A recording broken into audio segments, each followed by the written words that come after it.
One thing that is very fun about being in Pittsburgh is your sort of singleness in fandom. The way that you love the Steelers, right? The way that you, yeah. And I saw this story about a woman whose husband sadly passed, and to commemorate him, she kept his Steelers tattoo.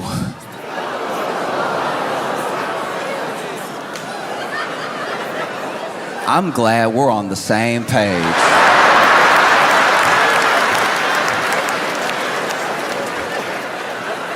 Because initially when I saw it, I was like, what?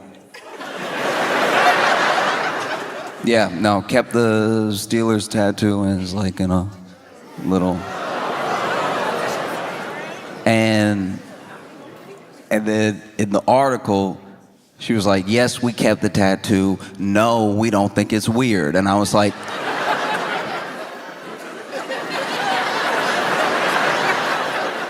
I figured you didn't think it was weird.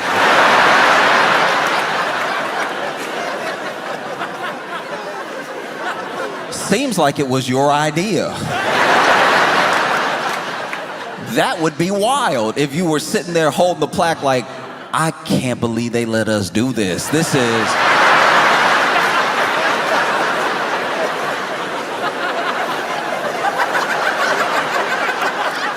little odd, right?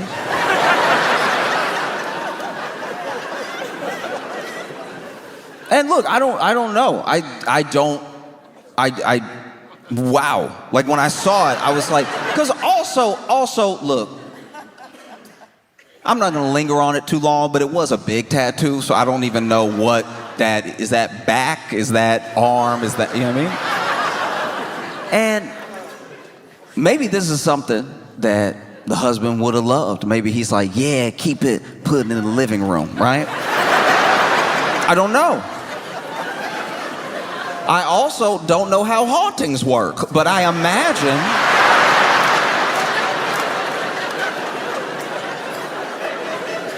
I do imagine having some of my skin means I'm gonna stop by.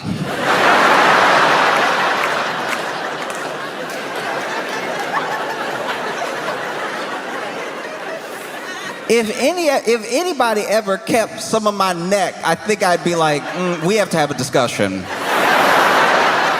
Poltergeist or not, I'm coming over, we're talking about it.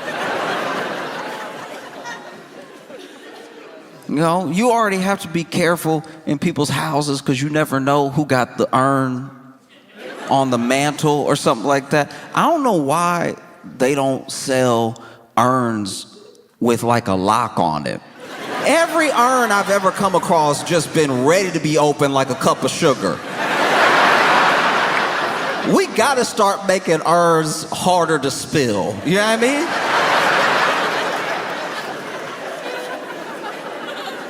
I've been in people's houses where they got, whether it's like a family member or the pet, they got the urn on like a mantle or a bookshelf, and I'm like, that's a little high.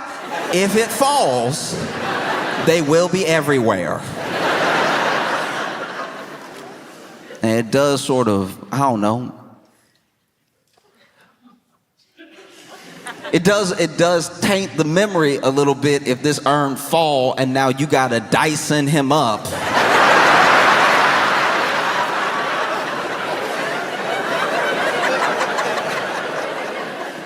And then put him back in a new urn with whatever was on the carpet.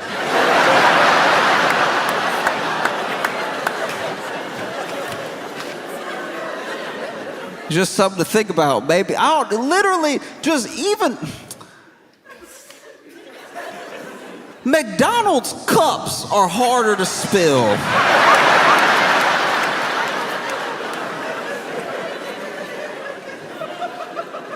Just something with a twist lock, something. Because let's be honest, unless you're spreading the ashes, you never need the ashes. You know?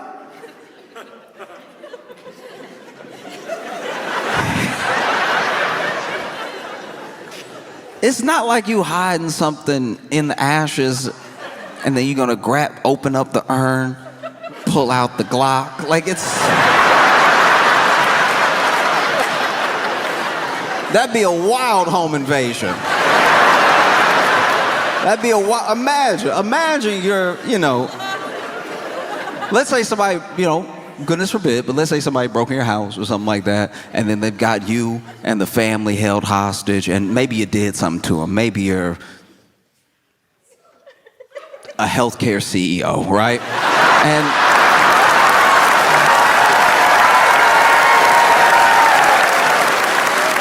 so then they got you tied up with your family and everything, and it's like, look, I'm sorry, all right? And they're like, sorry is not enough, you about to go. It's like, okay.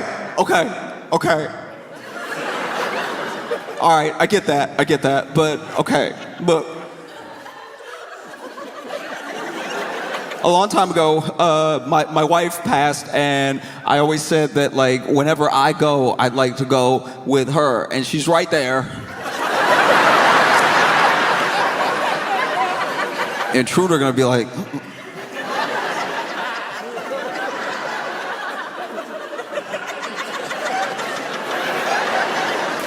over there? Yeah, she's on the fourth shelf. Fourth shelf, next to Great Expectations.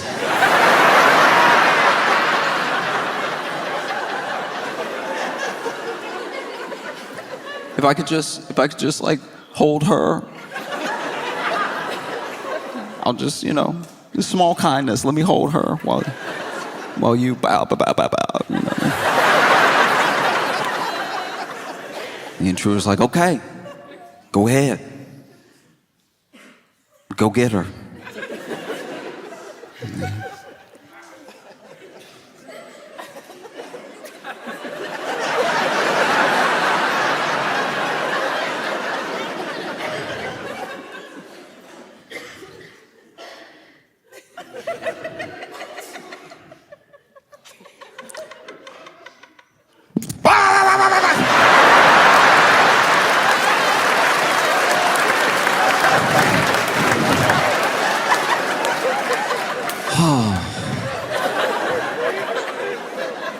Thanks, honey.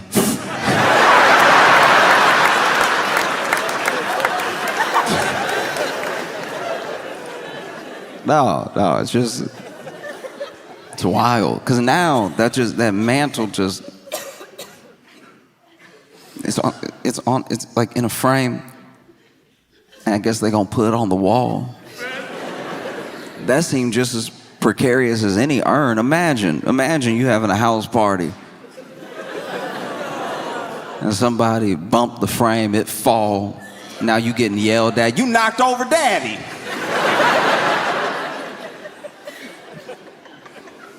Everybody does things differently, and some people very differently. But once again, I don't know. I don't know if he would have loved this sort of thing, But it'd be crazy to think he might be looking down like, ugh.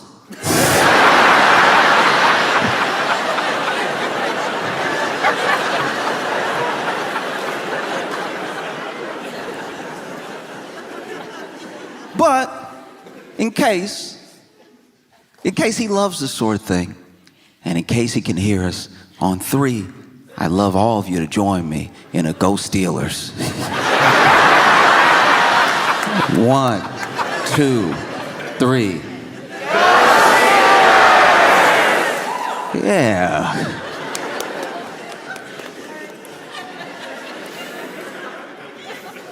Hopefully that will stop me from being haunted.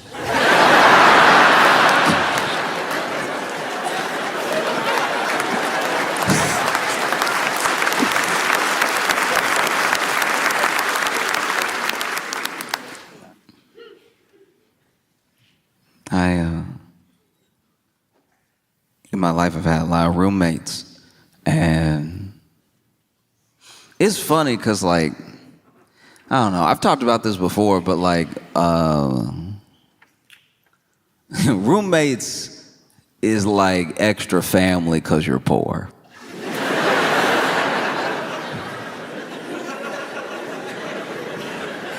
You don't exactly bunk up with a stranger because things are going well. Every roommate I've ever had has been out of necessity.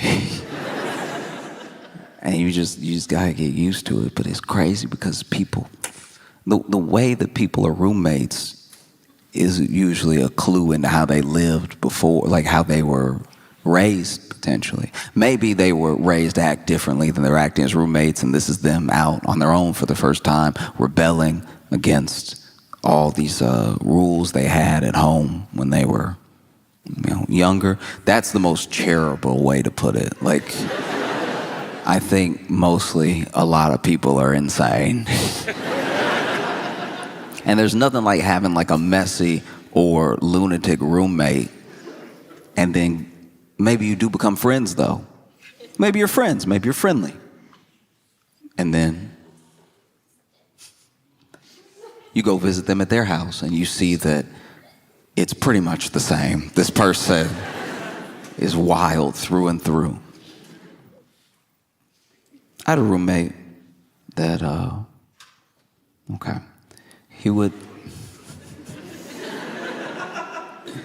there would be some nights where he would sleep in the bathtub. He had a bed, he had a mattress, he had pillows. But he said he would sleep in the bathtub because it felt more normal to him when he would wake up from a night terror. And I was like, I don't know how you find that out.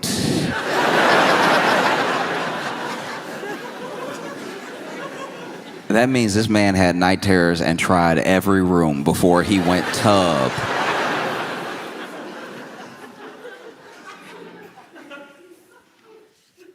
And that was a tough roommate to have because, I would go to bed at a regular time, even a little late because, we're young and everything. We're in college, and then I would just know I can't go to the bathroom for the rest of the night. No, I can't. I'm gonna have to hold it until he wakes up. And what would normally be distressing, sleeping peacefully, and then hearing from the bathroom, is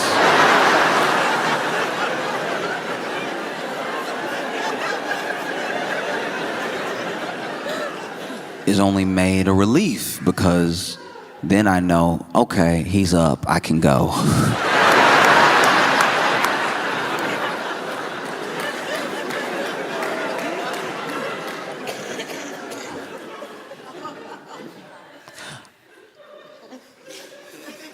A lot of people in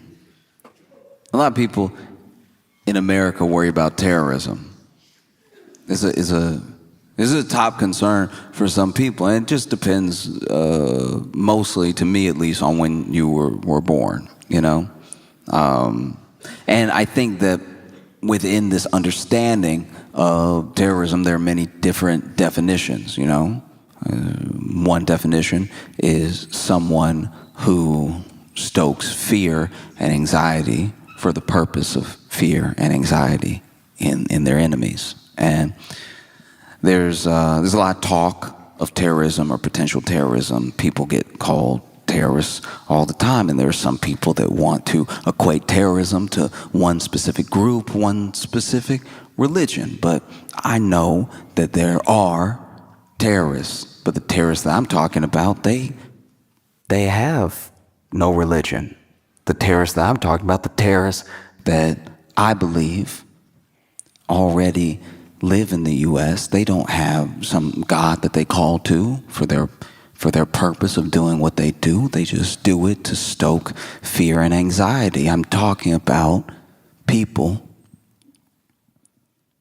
who put an empty box of cereal back on the shelf. These people have no place in our society, all right? I had a roommate. Last straw for me was this man. I bought some Cheerios, and I bought it for the group. We all eating out here. And so then I go to grab the Cheerios, and I'm excited, I'm hungry. And I go to grab the Cheerios, and there's a certain feeling. Anyone who's been a victim of what I'm talking about will know the feeling. It is a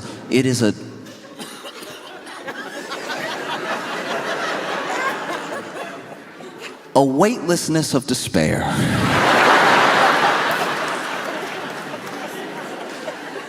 You go to grab what you think might even be a half-full box of cereal, and in your attempt to grab it, you put too much energy, too much force into your shoulder, into your arm, into your hand. And when you put that force into your shoulder and your arm and your hand, and you grab the box of cereal and you go to lift it up, you hit the top of the cabinet. Because there's nothing in there. And not only is there nothing in there, what's been left is crumbs. And the sound of crumbs is the jingle bells of poverty, all right?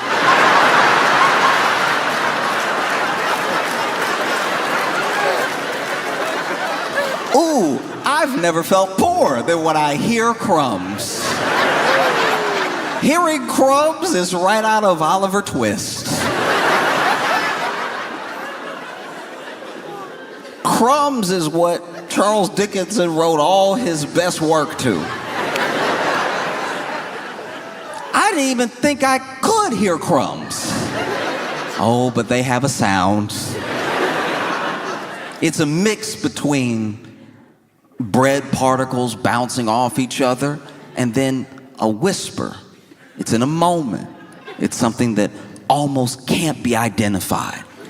And it's the whisper of those crumbs, the same way that you could split atoms or you could collide particles and make an entire boom, a bang, a nuclear bomb, and a hydrogen bomb. The banging together of these bread particles makes one singular noise, and it is the universe telling you from a point of almost quantum physics, bouncing the particles off each other, that you're poor.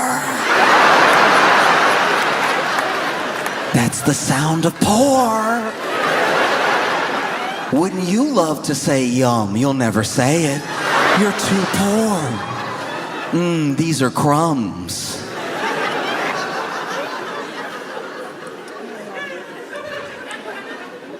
If you've ever, in your life, out of necessity, not out of deliciousness, had to pour crumbs into your mouth,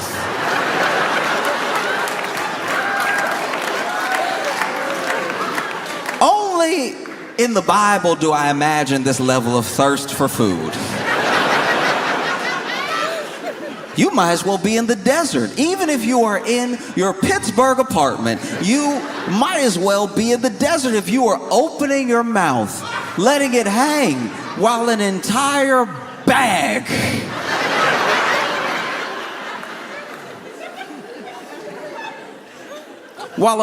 of crumbs slides and floats to your mouth. Because the crumbs that are sliding into your mouth from this bag, they have no Christianity. These crumbs are there to embarrass you. They're there to make you look and feel poor while you pour them into your mouth. Maybe that's where we get the word poor from, and maybe that's where we get the other word poor from, because you have to pour these into your mouth while you feel like the poorest person that has ever lived. And the bag is stiff because it's that hard, semi-soft plastic that they only make cereal bags out of.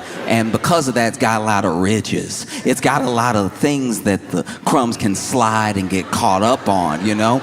It's a lot like when you try to get water to a new place and the water is working its way through the canyon, but it doesn't know where to go yet. It's being pushed by the other water. And this gravity that's pulling down the crumbs to your mouth has the crumbs rushing at you from all angles. Even when you try to pinch the bag, you try to pinch the bag to give yourself some dignity. You try to pinch it and straighten it up to make a funnel for your mouth, because this is all you have. Crumbs is all you have.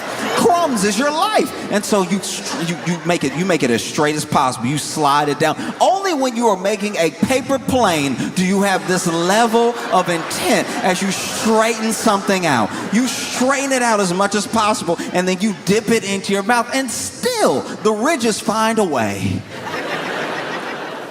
Because the devil is busy. Oh, the devil is hard at work trying to make you look and feel poor, even if you're alone in the room.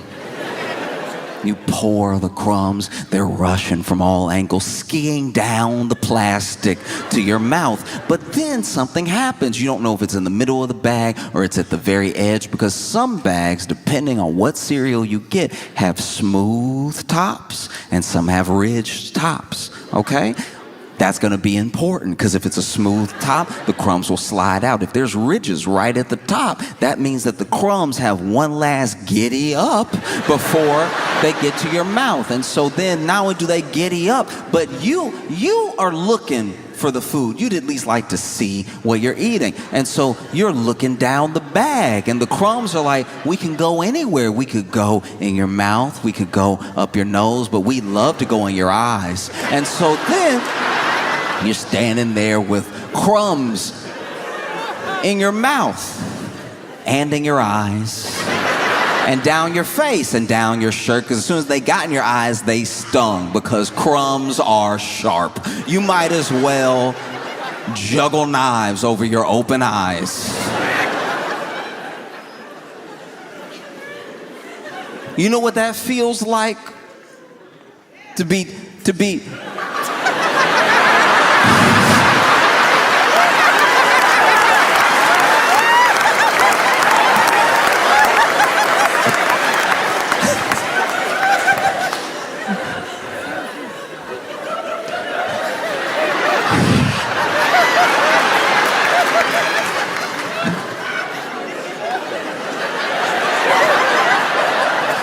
Do you know what that feels like, to have to dig Cinnamon Toast Crunch out your eyes?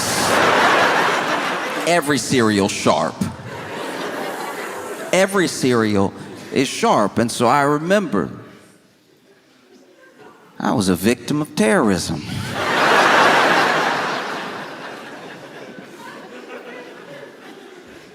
And I took my crumbs like a man. But then I confronted my roommate. I said, hey.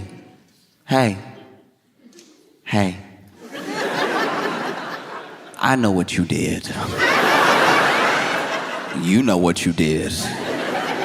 I don't know why you did it. I feel like I've been very respectful. I feel like we have a good rapport. I don't know why you would engage in such a vicious attack against my Saturday. And he was like, what? I was like, you know what? Because he did know what. Because without me saying anything else, he was like, look. I put it back, but there was some in there.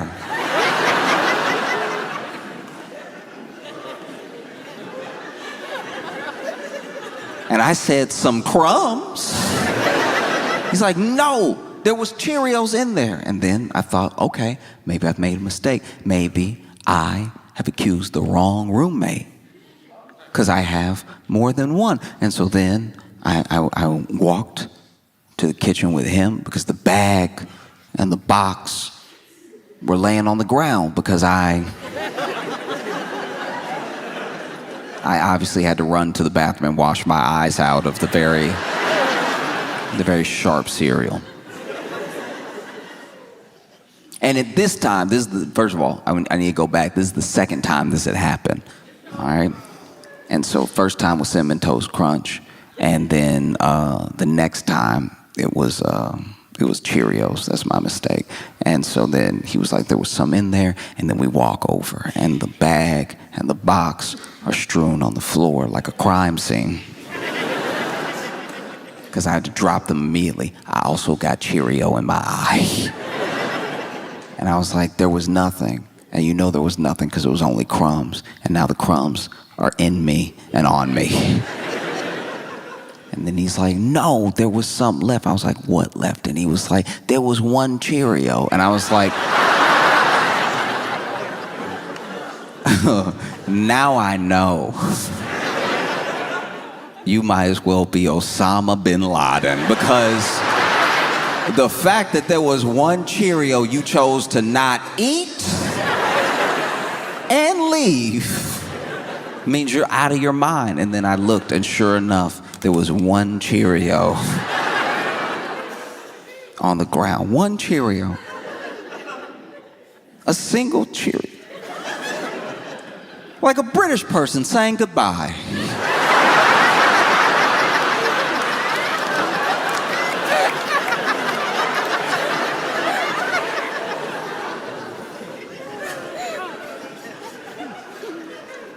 Obviously, I didn't kill him. I'm here with you now, but I thought about it.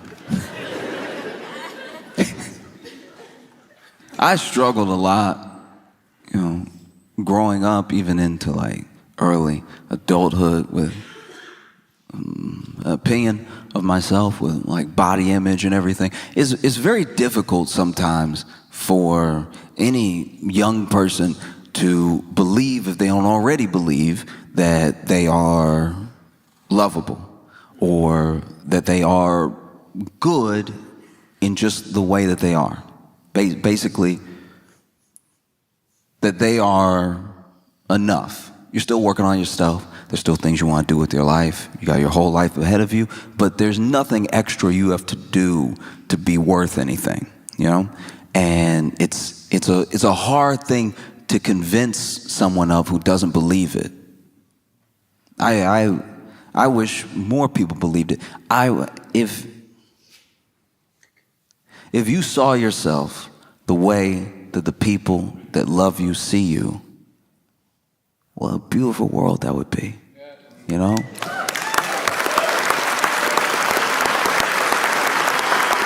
And it's not as if love isn't poured into and on these people, showered with praise when something goes right.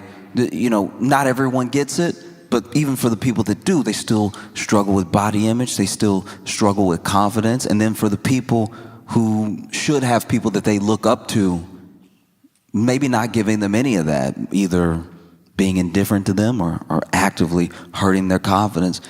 Sometimes even when you have those positive forces in your life, you still don't accept it in a way that would help boost your confidence. You're like,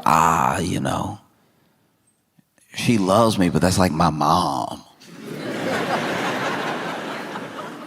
She biased.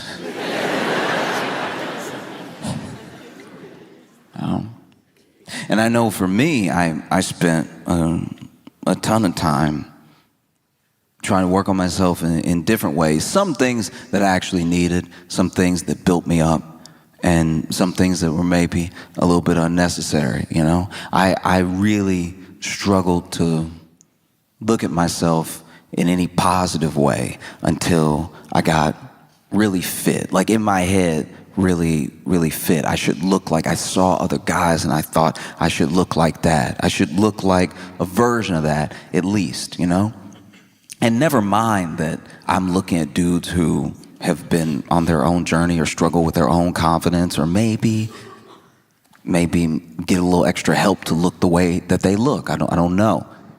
And I was never trying to be like insanely huge. I joke about being like ripped and real big, but honestly, I don't have the frame for it. Truly, I'm not tall enough to be wide. Yeah, no matter how big my shoulders got, I'd start to just be in the way. Like it looks good in the picture when you're flexing and you've got all the muscles and they're all defined and everything, but then practically in life, it does start to be a problem when you're trying to walk through a door.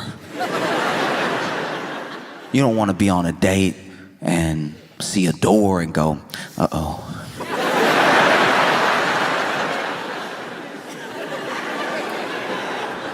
How do we handle this?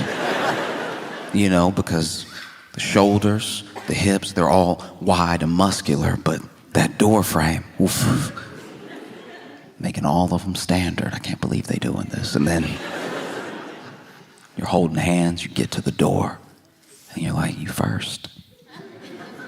You look like you being a gentleman, you know. Please go ahead. And then she walks through the door with ease, and you now have to figure something out.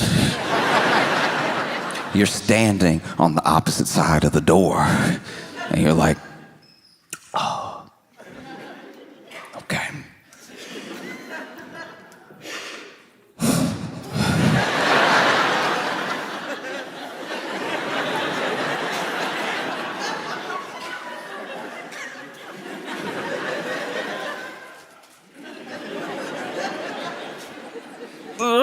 As soon as you strained,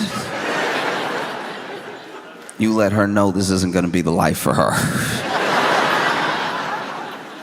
I never wanted to be huge. I just wanted to be very, very fit, you know?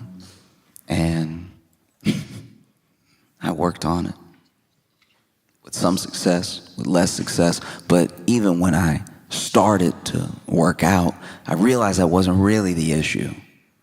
Now I was going to the gym, and I was eating as much as possible, and I was gaining a little bit of weight. Not much. And I was like fighting to keep looking this certain way. And I finally accepted that, like, even if I got there, maybe I wouldn't be happy. And I even discovered that through other people who I knew were there. People who I wanted to look like that were in my life, you know? And they still had all the same problems I did. And I would go to the gym and I'd see people packed in there fighting to look a certain way so they could feel a certain way. And there is a bit of a cheat code. You could try to work on feeling the way without having to fully change your entire body. You know, you don't have to earn loving yourself through like straining and potentially hurting yourself, you know? Like there's some things that there's some things that go and be lifted in therapy, you know? Like it's just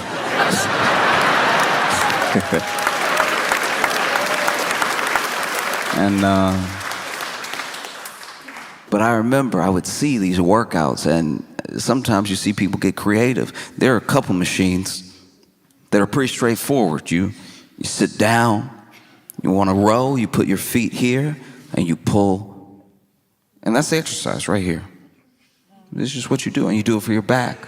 You know, you work a little biceps in there too, and maybe if you're trying to work more of the back, you can lean forward a little, lean back a little with the pull, you know. I saw a guy sit down like normal and then put his feet in. And I'm not gonna lie, I stopped. I was like, this is about to be awesome.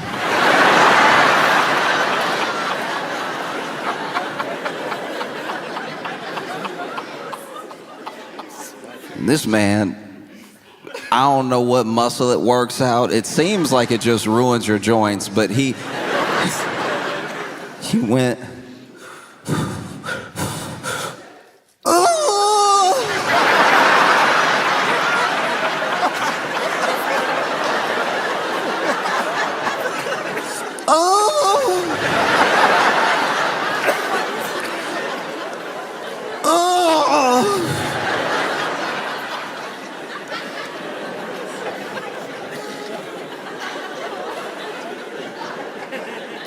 Just make sure it's clear.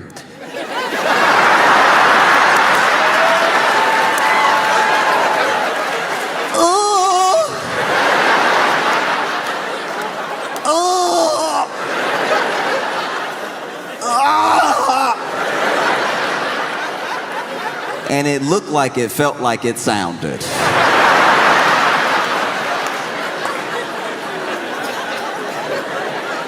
This man did 8 sets of 10.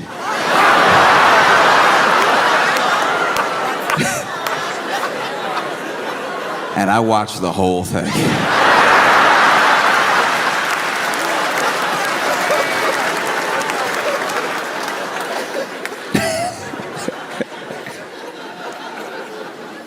Oh.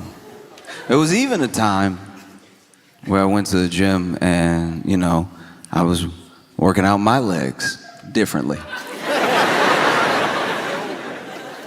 You know, I was doing some lunges, I was doing some like split squats and everything. Not much weight, but just trying to make sure that I worked out my legs, because there are some people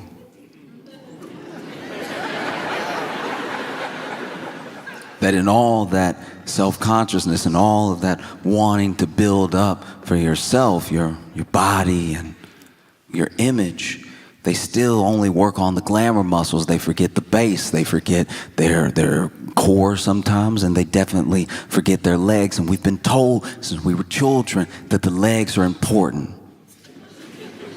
We've been told in many different ways. We've been told by PE teachers. We've been told by coaches. We've been told by parents. We've been told by cartoons. There's an entire cartoon dedicated to people who skip leg day. Johnny Bravo was trying to warn us for our entire childhood how important leg day is. That's not a structure you want. You don't want to have more hair than... So I was working out my legs, and so I'm packed into this gym with a bunch of other people, which is, look, it's very frustrating because this gym was unfortunately affordable. So a lot of people were in there, you know, and I was one of them. And I was hopeful, you know, sometimes they sell memberships all year and they're counting on people not to go. The way the gym structures are built out, it's so that you get all of these people here, but they're signed up, they don't actually show up. And so a gym is able to run fairly efficiently as long as like 1/10 of the people who are members show up at a time. If everybody showed up that was a member of the gym, if everybody started to really decide to work on themselves, it would look a lot like TSA.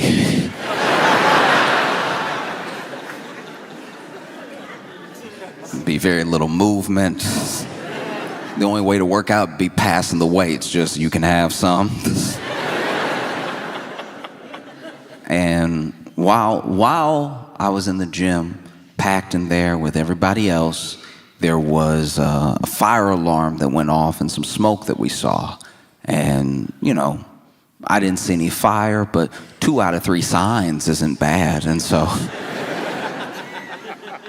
there were only 2 exits, which in retrospect was a horrible thing. Like you could only get out through the elevator, which you're not going to take during a fire, or the stairs. And so people started clamoring for the stairs. And this is where the real fitness test began. Because there were some people that were out in a flash, but then there were other people who had been working out. So they used all their fire running strength on the treadmill. So now they see that the fire alarm is going off and there's smoke, and they hop off the treadmill and they're like, oh no.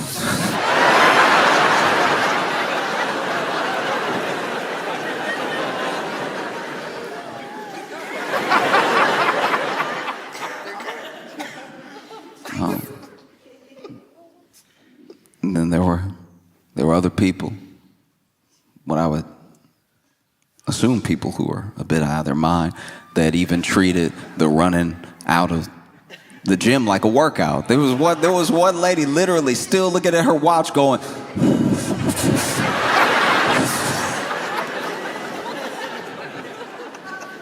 And then there was me, who had been doing leg day. I tried to make my way out as fast as I could, but honestly, if I could brag on myself for a second, I had gone pretty hard. You know, I had a PR and everything, and a PR is what you don't want to have when it's time to run. Because I put the weight down, I saw everybody running out, and I made my way for the exit, and I could not stop jiggling. Like every...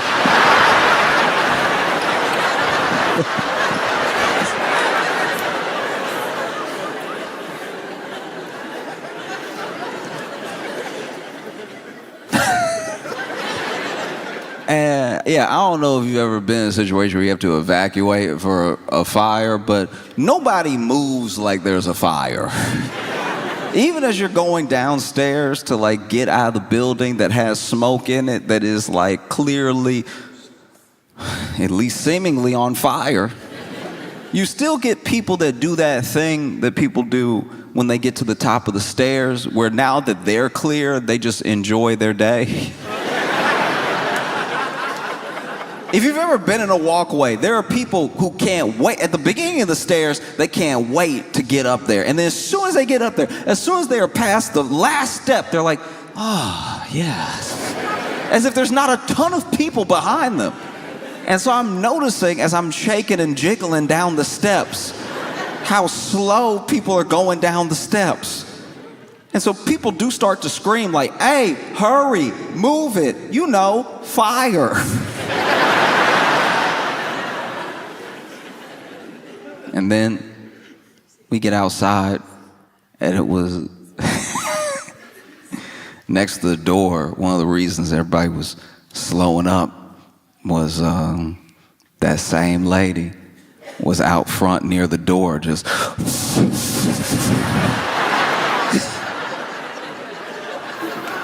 like next to the door, just run, like you still got the rest of the world to run. What are you waiting for? If you're waiting for your gym buddy, you left him. You left him to die.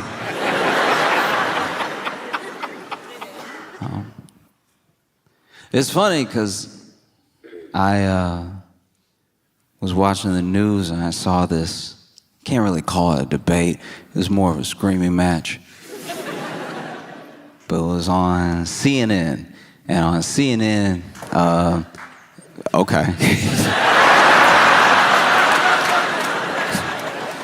Found the one person that works at CNN, and that's... Man, I've never heard anybody clap for CNN like that. Yeah.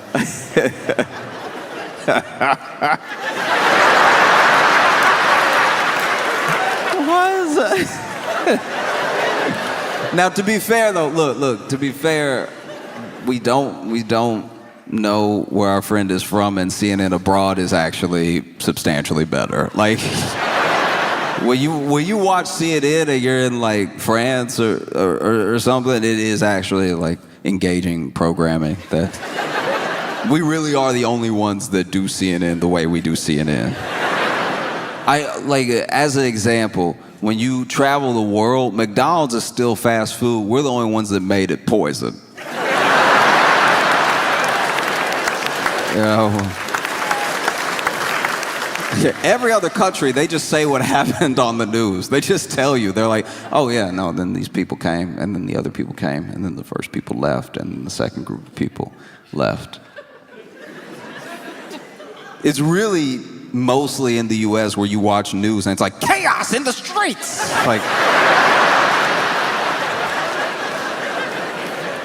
Like every news segment is cutting a promo for a horror movie. I was watching CNN and I saw where Jillian Michaels was on there in a debate that she seemed to have started, and they were talking about changes to the Smithsonian and how art and culture shifts between who has the power to dictate how the exhibits are written, who the exhibits are of, and everything. And Jillian Michaels was like, it's so unfair that slavery in this country only gets blamed on one race.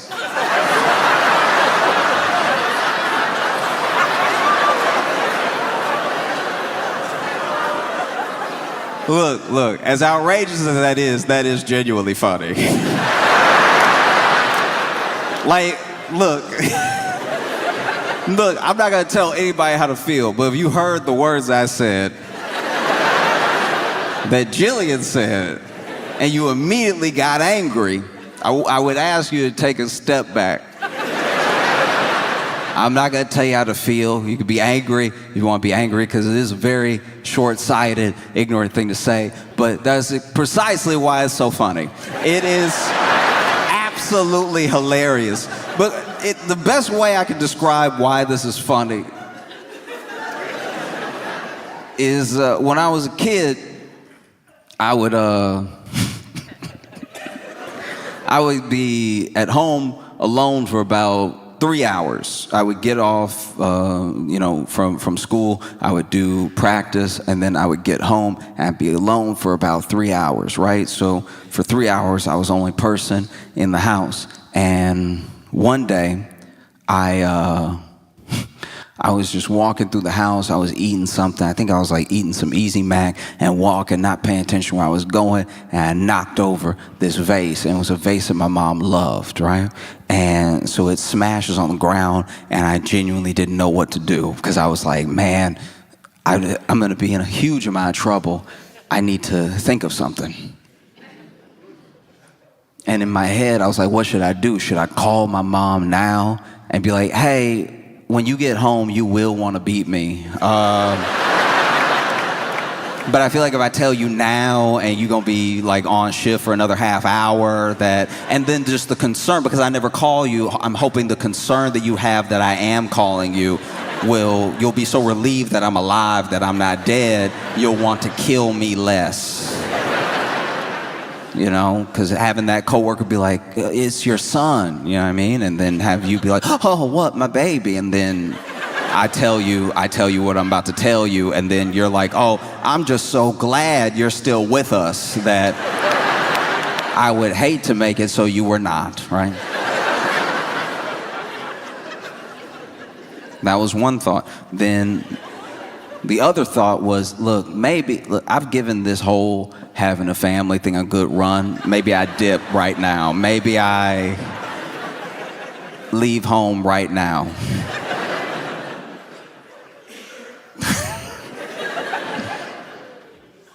And then the third thing, which is what I did do, was nothing. I went to my room and played some video games for what felt like might be the last time in a long time.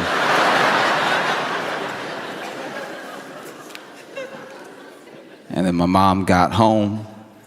I remember all the noises of her getting home.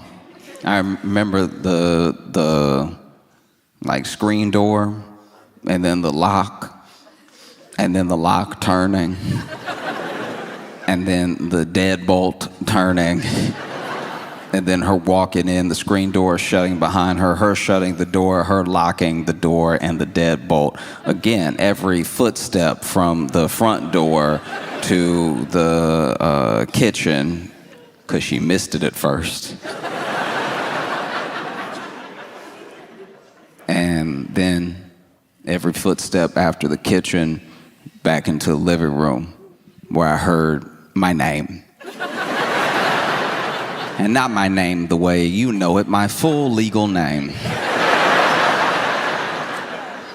You know what they put on your death certificate or before a parent kills you? My full legal name. And then I walk in, and my mom is like, what happened? What is this? And then I said, oh, you just gonna blame it on me?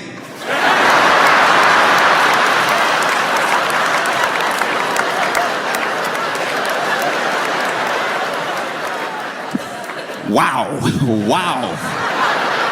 Maybe I was in there playing video games the entire time. Maybe somebody broke it, and left. Maybe I'm lucky to be alive right now. You're just gonna immediately blame me because I was the only one here. You're just gonna blame me because it looks like it was me. And that's kind of what Jillian Michaels was doing with the whole, like...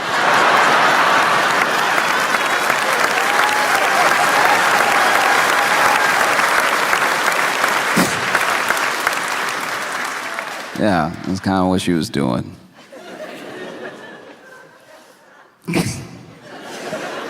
Can't believe you would just blame it on one race of people.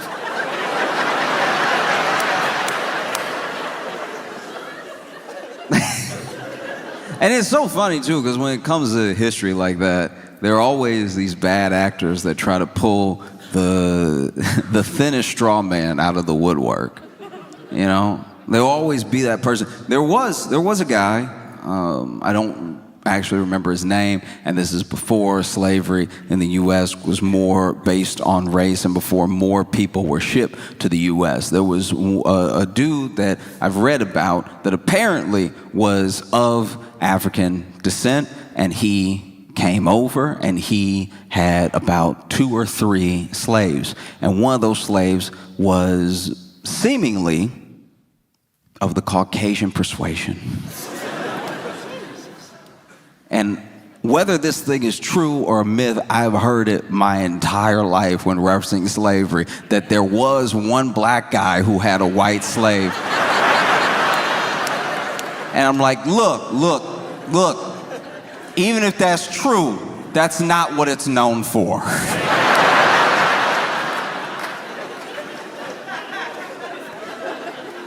Do you know what I mean? Yeah.